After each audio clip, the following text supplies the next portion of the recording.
दोस्तों, किसी ने सही कहा है कि आवाज ऊंची हो तो कुछ लोग सुनते हैं, लेकिन अगर बात ऊंची हो तो बहुत सारे लोग सुनते हैं। नमस्कार दोस्तों, Bodhi thinks by YouTube channel में आपका दिल से स्वागत है।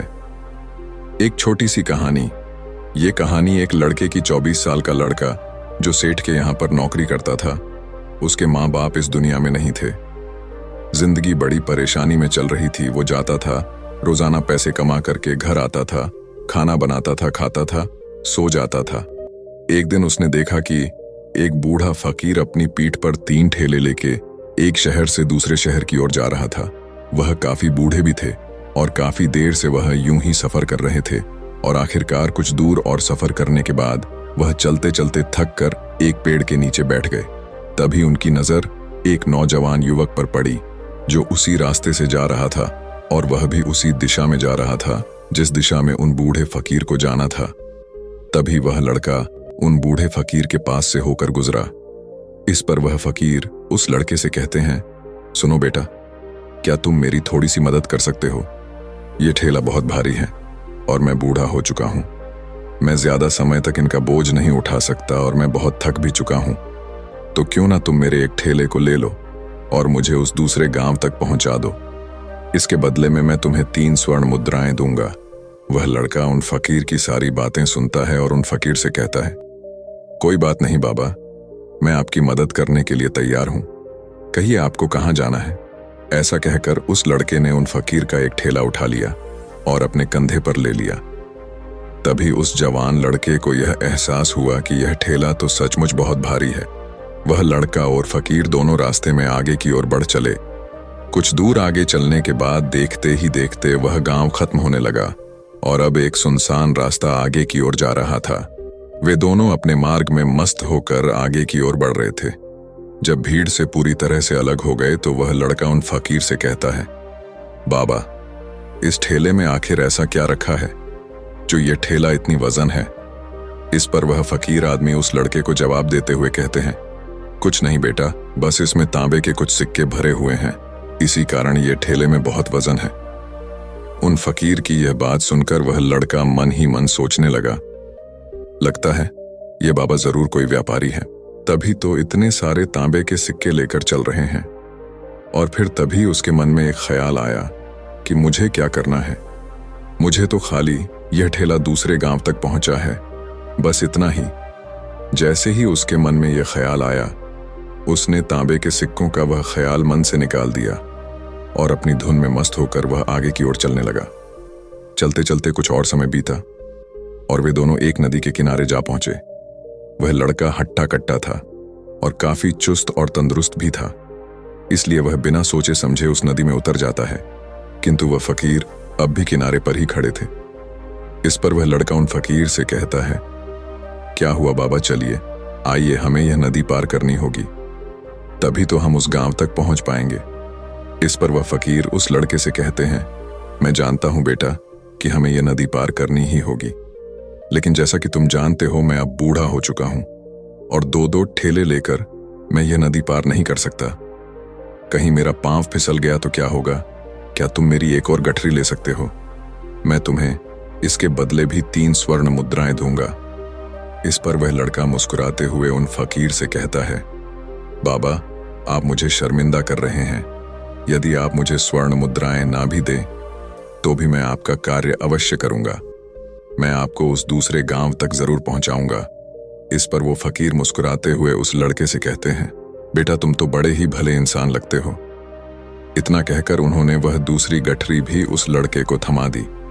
उस लड़के ने जब वह दूसरी गठरी अपने कंधे पर रखी तो वह गठरी भी उसे बहुत ज्यादा भारी लगी, लेकिन उसने वहां पर कुछ नहीं कहा। जैसे तैसे उन दोनों ने नदी पार की। नदी पार करने के बाद बातों बातों में ही उस लड़के ने उन फकीर से कहा, बाबा, आखिर इस दूसरी गठरी में क्या है? ये गठरी भी बहुत वजन है। इस पर वह फकीर उस लड़के को जवाब देते हुए कहते हैं, बेटा, इसमें चांदी के सिक्के हैं, इसी कारण यह गठरी भी बहुत वजन है। उन फकीर की यह सारी बातें सुनकर अब उस लड़के का दिमाग तेजी से काम करने लगा था। वह यह सोच रहा था कि एक ठेले में तांबे के सिक्के हैं और दूसरी में चांदी के। ऐसा प्रतीत होता है मानो यह फकीर बाबा कहीं दूर से आ रहे हैं और उन्होंने अपनी सारी जमीन जायदाद बेचकर ये सारे सिक्के इकट्ठे किए हैं, तभी तो वह इतना धन लेकर चल रहे हैं। लेकिन वह लड़का उन फकीर से कुछ नहीं कहता और वे दोनों चुपचाप मार्ग में आगे की ओर बढ़ते चले जाते हैं। कुछ दूर आगे बढ़ने के बाद एक बार फिर एक सुनसान राह आती है। उस सुनसान रास्ते को देखते ही उस लड़के के मन में तरह तरह के विचार उत्पन्न होने लगे। वह यह सोचने लगा, अरे यह तो सुनसान जगह है, अगर मैं यह सिक्के लेकर यहां से भाग जाऊं तो यह फकीर मुझे कब तक दौड़ाएंगे। मुझे नहीं लगता कि मुझे कभी पकड़ पाएंगे और यहां पर कोई है भी नहीं जो इनकी मदद कर पाए। और वैसे भी ये बहुत सारे सिक्के हैं, मैं इनसे एक अच्छी दुकान खरीद सकता हूं, अपना नया व्यापार शुरू कर सकता हूं। और वैसे भी ये बूढ़ा फकीर अब इन पैसों का क्या करेगा, इससे अच्छा तो मैं ही इन्हें रख लेता हूं। वह लड़का यह सब बारे में सोच ही रहा था, तभी अचानक उसे खुद पर आश्चर्य हुआ। अरे मैं यह क्या सोच रहा हूं, यह फकीर बाबा न जाने कहां से आ रहे हैं और क्या खूच करके इन्होंने इतने सारे पैसे इकट्ठा किए होंगे। मुझे इनका फायदा नहीं उठाना चाहिए। नहीं नहीं, मुझे ऐसा नहीं करना चाहिए। उसने कुछ देर के लिए तो अपने मन के विचारों को काबू कर लिया, लेकिन कुछ देर बाद उसके मन के विचार उस पर देखते ही देखते हावी होने लगे। वह लड़का 2 ठेले लेकर उन फकीर के पीछे पीछे चल रहा था और कुछ दूर आगे चलने के बाद एक पहाड़ी आई। इस पर वह फकीर बाबा उस लड़के से कहते हैं, बेटा यह पहाड़ी मैं नहीं चढ़ पाऊंगा, मैं काफी बूढ़ा हो चुका हूं और मेरे घुटनों में भी दर्द रहता है। यदि तुम मेरी तीसरी गठरी भी ले लो तो मैं तुम्हें 3 और स्वर्ण मुद्राएं दूंगा, लेकिन याद रखना इसे कहीं गिराना मत, कहीं ये गठरियां खुल ना जाए। इस पर वह लड़का उन फकीर से कहता है, क्यों बाबा, आखिर इसमें ऐसा क्या है। इस पर वह फकीर उस लड़के से कहते हैं, बेटा इसमें स्वर्ण मुद्राएं हैं। यह सुनकर वह लड़का मन ही मन बहुत प्रसन्न हुआ। उसने चुपचाप वह गठरी भी उन फकीर से ले ली और देखते ही देखते वे दोनों मार्ग में आगे की ओर बढ़ने लगे। अब वह फकीर बिना कोई वजन लिए हुए आराम से पहाड़ की चढ़ाई पर चढ़ रहे थे, किंतु वह नौजवान लड़का जो पीछे था वह वजन के कारण बहुत धीरे धीरे चल पा रहा था। लेकिन जब से उसने सोने का नाम सुना था उसका मन तो छलांग मार रहा था। वह मन ही मन सोच रहा था, अगर मुझे यह सारा धन मिल जाए तो मेरा पूरा जीवन तो आराम से कट जाएगा।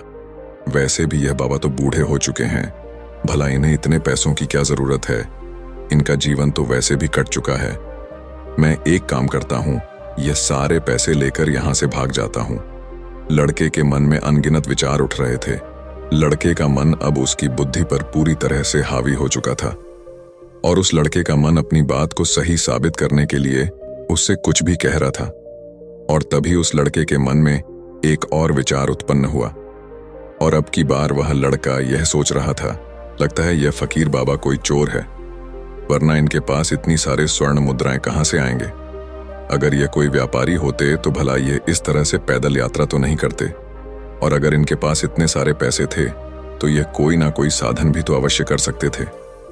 लगता है ये कोई चोर है और चोर से चोरी करने में भला क्या बुराई है।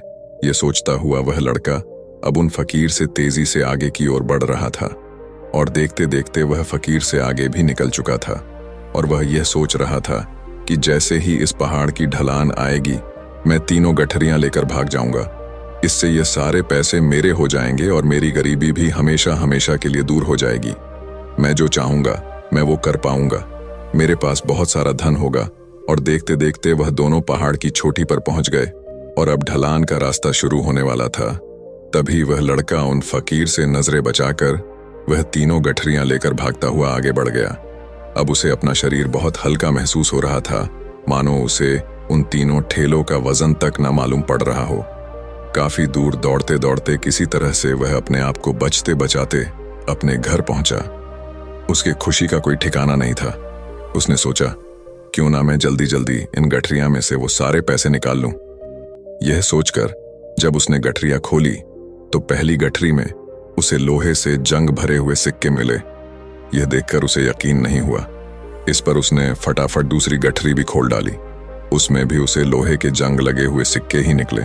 यह सब देखकर वह लड़का बड़ा हैरान था। आखिर यह सब क्या हो रहा है?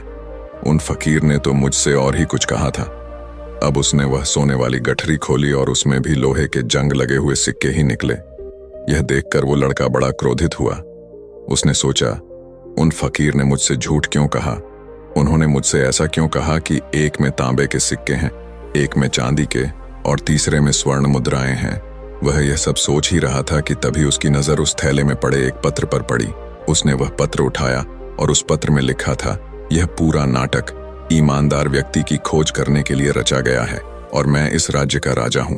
मेरी कोई संतान नहीं और इसीलिए मैंने यह षड्यंत्र रचा है ताकि मैं अपने राज्य में किसी एक ऐसे ईमानदार व्यक्ति की खोज कर सकूं जो मेरे बाद इस राज्य का राजा बन सके और इस राज्य भार को संभाल सके। और इस राज्य का भार वही संभाल सकता है जो पूरी तरह से ईमानदार हो, जिसके मन में किसी प्रकार का कोई लालच ना हो। इतना पढ़ते ही वह लड़का जोर जोर से चिल्लाने लगा। वह सर पकड़कर बैठ गया। वो यह जानता था कि यदि वह अपने मन के विचारों पर काबू कर लेता तो उसका जीवन संवर सकता है, लेकिन वह अपने मन के विचारों पर काबू नहीं कर पाया। दोस्तों, महात्मा बुद्ध कहते हैं कि मन ही सब कुछ है। आप जो सोचते हैं वही बनते हैं। इसलिए आपका सबसे बड़ा दुश्मन भी आपको उतना नुकसान नहीं पहुंचा सकता जितना कि आपके मन के यह अनियंत्रित विचार पहुंचा सकते हैं। महात्मा बुद्ध कहते हैं, अपने भीतर ध्यान से देखो। हमारे भीतर जो विचार चल रहे हैं वही विचार शब्द बनते हैं और शब्द कर्म के रूप में प्रकट होते हैं। बार बार दोहराने पर कर्म बर्ताव में बदलता है और धीरे धीरे समय के साथ बर्ताव चरित्र में परिवर्तित हो जाता है और यही चरित्र हमारे भाग्य का निर्माण भी करता है। इसलिए हमें हमेशा अपने विचारों के प्रति सजग होना बहुत आवश्यक है। हमें जागरूक होना बहुत आवश्यक है। हमें यह जानना जरूरी है कि हमारे मन में किस प्रकार के विचार आ रहे हैं। आगे महात्मा बुद्ध कहते हैं कि कमजोरी हमेशा छोटे विचार से शुरू होती है। यह एक बीज के रूप में होती है और यदि इस बीज को नष्ट न किया जाए तो यह छोटा सा विचार बहुत जल्द ही एक विशाल वृक्ष का रूप ले लेता है और हमारी बुद्धि की सोचने और समझने की क्षमता को पूरी तरह से नष्ट कर देता है। जिस प्रकार आपने इस कहानी में देखा किस प्रकार उस जवान लड़के का मन उस पर हावी हो चुका था और उसकी सही और गलत सोचने की क्षमता पूरी तरह से नष्ट हो चुकी थी, जिस कारण वह यह समझ नहीं पाया कि उसे क्या करना चाहिए और उसके लालच ने उसके भीतर इतनी ऊर्जा भर दी कि वह तीनों ठेले उठाकर इतनी तेजी से वहां से भागता आगे भी बढ़ गया। इसीलिए जब आपके मन में पहली बार कोई गलत विचार उत्पन्न हो तभी उसे जड़ से उखाड़ देना चाहिए, अन्यथा वह विशाल वृक्ष का रूप लेगा और आपको किसी न किसी गलत राह पर वह ढकेल ही देगा। आप चाहकर भी उसे रोक नहीं पाएंगे। लेकिन अब आपके मन में यह प्रश्न उठ रहा होगा कि हम भला अपने मन के विचारों को कैसे नियंत्रित करें। हमारा मन तो इतना चंचल है, वह इतना शक्तिशाली है कि वह हम पर हावी हो ही जाता है। हम चाहकर भी उस पर नियंत्रण नहीं कर पाते। इसका जवाब में महात्मा बुद्ध हमें दो बातें समझाते हैं। पहली बात, सही इरादा विकसित करो।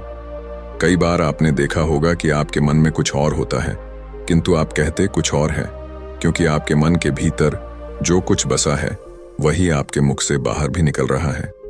लेकिन जब हमसे वह गलती हो जाती है तो उसके बाद हमारा मस्तिष्क अच्छी तरह से काम करना शुरू कर देता है। हमारे सोचने और समझने की क्षमता एक बार फिर से जागृत हो जाती है और ऐसी अवस्था में हमें यह एहसास होता है कि हमसे गलती हो गई है और फिर हमारा मन दुखी हो जाता है। हमारा मन अफसोस से भर जाता है और इस भारीपन और दुख से बचने के लिए महात्मा बुद्ध हमें सही इरादा विकसित करने के लिए कहते हैं। इसके लिए जब भी आप कोई कार्य करने जा रहे हो तो सबसे पहले आपको यह खुद से पूछना चाहिए कि जो कुछ भी मैं करने जा रहा हूं इसके पीछे मेरा इरादा क्या है। क्या मैं दूसरों को दुख पहुंचाना चाहता हूं या दूसरों को नीचा दिखाने जा रहा हूं या मुझे खुद को ऊपर उठाना है। खुद से सवाल कीजिए, खुद को जागृत कीजिए। जब आप इरादों के प्रति सचेत होने लगेंगे, जब आप विचारों के प्रति सजग होने लगेंगे, तभी आपके भीतर सकारात्मक ऊर्जा का प्रवाह होगा। तभी आप सकारात्मक इरादों से जुड़ने लगेंगे और आपके मन के भीतर बसी हुई वह नकारात्मक ऊर्जा और नकारात्मक इरादे दिन ब दिन कम होने लगेंगे। परंतु याद रहे, आपको यह हर रोज करना होगा और आपको यह हमेशा ध्यान रखना होगा कि आपको केवल अच्छा सोचना है। आपके इरादे हमेशा अच्छे होने चाहिए, तभी आप दुख और तकलीफों से बच सकते हैं। अन्यथा आप इसी तरह से दुख और तकलीफों में घिरे ही रहेंगे और आप कभी इससे निकल नहीं पाएंगे। दूसरी बात, मन के प्रति सजगता विकसित करो। जिससे आपका मन देखते देखते शांत होगा और आपके मन के भीतर बसी हुई वह नकारात्मक ऊर्जा, नकारात्मक विचार खत्म होने लगेंगे और आप शांति की ओर आगे बढ़ेंगे। और आपको इसके लिए बस इतना ही करना है कि इस पल में जो कुछ भी हो रहा है, आपकी आंखों के सामने आपके भीतर जो कुछ भी जैसा भी चल रहा है, बस उसे देखते रहना है। अपने मन के अच्छे बुरे विचार, अपनी भावनाएं और अपनी यादों पर बिना प्रतिक्रिया दिए उन्हें केवल देखते रहना है, जिससे आपके मन के सारे विचार देखते ही देखते खत्म होने लगेंगे। आपका मन खाली होने लगेगा और आप नकारात्मक विचारों से न सोच से बच सकते हैं और आप इन दुख और तकलीफों से भी दूर रह सकते हैं। इसीलिए महात्मा बुद्ध कहते हैं, जो स्वयं को देखता है वही सबसे बड़ा तपस्वी है। अर्थात जो अपने मन में चल रहे उन विचारों को बिना प्रतिक्रिया दिए हुए केवल देखता है और उन पर कोई भी प्रतिक्रिया नहीं करता, बस उन्हें देखता और समझता है। वास्तविकता में वही मन पर नियंत्रण भी कर सकता है और वही अपना जीवन सुखी और खुशहाली तौर पर जी सकता है। इसलिए यदि आप भी अपने जीवन को सुखी और खुशहाल बनाना चाहते हैं तो आपको सबसे पहले अपने मन पर नियंत्रण साधना ही होगा। अपने मन को खाली करना ही होगा। अपने मन के विचारों के प्रति आपको सजग होना ही होगा। दोस्तों, उम्मीद है कि आपने आज की इस वीडियो से जरूर कुछ ना कुछ सीखा होगा। तो इस वीडियो को लाइक और अपने दोस्तों के साथ शेयर भी जरूर कीजिएगा और हमें ऐसे ही सपोर्ट करने के लिए चैनल को सब्सक्राइब और घंटी बटन को जरूर दबा दीजिएगा। चलिए मिलते हैं फिर अगली वीडियो में। तब तक के लिए अपना ख्याल रखें। धन्यवाद और नमो बुद्धाय।